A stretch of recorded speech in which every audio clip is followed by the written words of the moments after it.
So some of you may know and some of you may not know Spike's story, but his mother used to drag him to the theater to see musicals when he was a kid.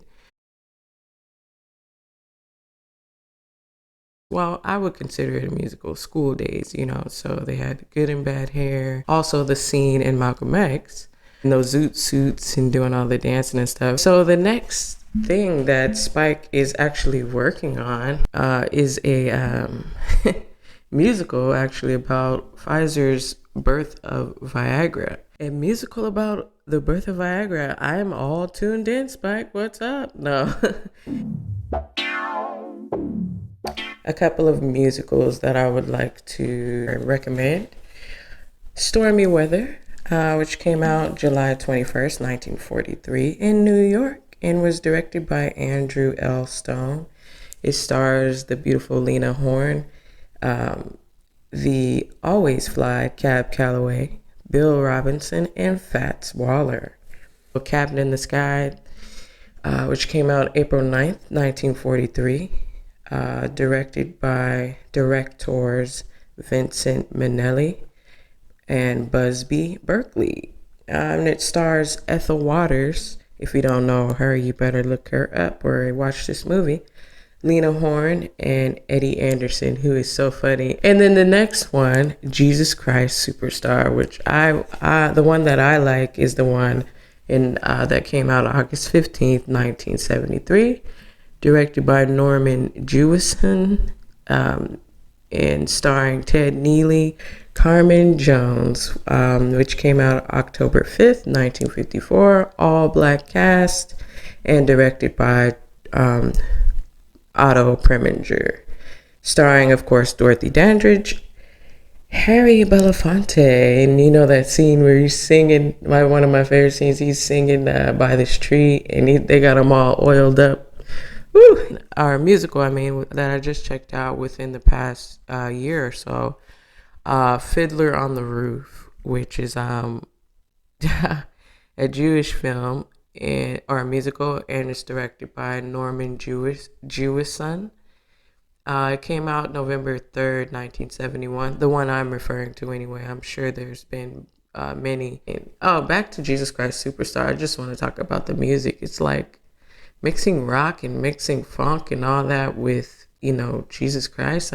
Jesus Christ. I can say that right for that. And then Yentl, I checked that out around the same time Fiddler on the Roof. I saw that. This came out December 9th, 1983. Directed by Barbara Streisand, and also she stars in it. Now I want to go through this list of documentaries by Spike Lee. I did my research, Spike, but these are the ones that I found. So, Four Little Girls, which came out in 1997. A Huey P. Newton story, which came out in 2001. Jim Brown, All American, which came out in 2002. When the Levees Broke, a Requiem in 4 acts, which came out in 2005. Kobe Doing Work, which came out in 2009. Rest in peace, Kobe Bryant, which feels so weird to say even today. If God is Willing and The Creek Don't Rise, which came out in 2010, which is a follow-up to When the Levees Broke. And When the Levees Broke, a Requiem in 4 acts, is about Hurricane Katrina and what happened there in the aftermath, like what it felt like, how it sounded to be there. The boats became like cars. You just have to be ready to watch this documentary because it's like you'll be seeing carcasses and the reality of what happened, and that, how everything really went down. Because, the camera really doesn't lie. And that's the thing about documentary. You kind of have to just let it unfold and not be biased, because people want to know things from all aspects. And then the truth pretty much speaks for itself. Families getting separated, and just reminded me of like slavery when families were separated. Everyone think back to where you were when Hurricane Katrina happened. I was living in DC at the time.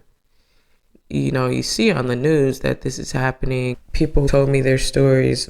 Spike always has a way with music and letting the music tell the story sometimes. Like the visuals, the use of montage and the juxtaposition of images that tell the story as well. But I would say that the music adds the color, mood, tone, and feeling. And so sometimes though, let's see, in Jungle Fever, well, Angela comes home. Angela Tucci, sound like Gucci. No, but that really is her name in the movie though. When Angela comes home and her father confronts her, and so that shot goes into she falls into the frame. The music, the undertone is almost the exact opposite. It's like soothing you while you're watching this traumatic event go down. That's what I would say. Oh yeah, here we go. It's good to have notes. And it says the music carries you through. Right, that's exactly what I meant to say. It's been a long time coming.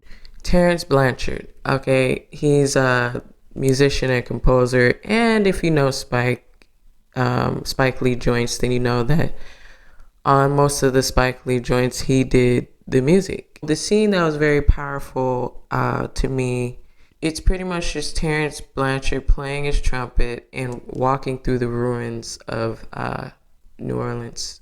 Bad 25. It came out in 2012, and it's about Michael Jackson's album Bad 25. So I had the chance to go and see that when it premiered down in at the Chinese Six Theater in Hollywood.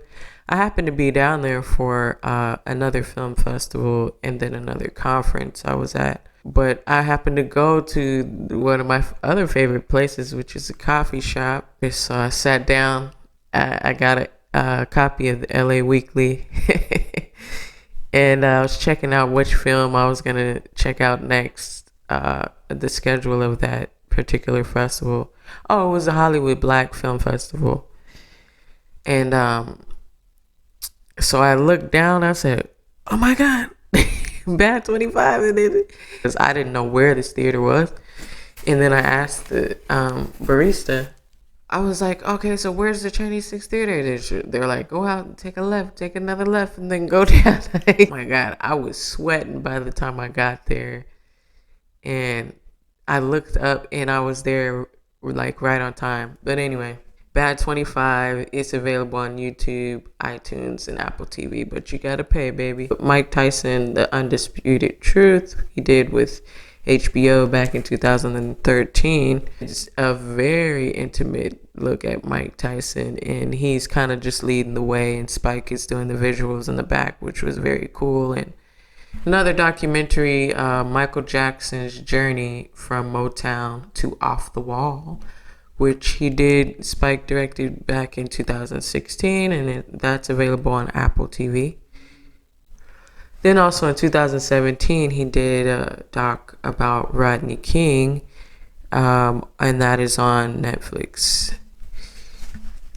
Exciting news. We are adding a new segment to Purple Rails is Watching, and that is called Purple Highlights, and that's where we highlight the works of different independent directors. The first director I want to talk about is Jamail Player, and the project I want to recommend that is called Ballin' in the Fall of America, When Everything Else Fails, and it is available on Prime, and it came out in 2019. The interesting thing is that there is music throughout the whole film. At first I was kind of like, but for this particular film, I feel like it works. The next one is called All We Got, and the director is Andre Hobson. and it came out in 2021, and that is available on Amazon Prime. What I got from that was the main thing is that family is first, and sometimes you can love from afar. This next movie was I really enjoyed. The director is Nina Stacks, and the movie's called New Year, New Us. And so I went to look it up on Prime, and it was already on my list of movies to watch. So I thought that was kind of funny. There's some moments in the film that are very close to home with what's going on right now, I'll just say. And they made trying to have a baby sexy to me. But not that I want to do that, but I'm just saying. I believe Nina Stacks, she also has a new film that just came out. Yeah, the next film is called Black Farmers in Search of Justice, and it was directed by Sean A. Hill. And if you want to find out more about that film, you can go to Black Farmers in Search of Justice film.com. Every day is a good day for a movie.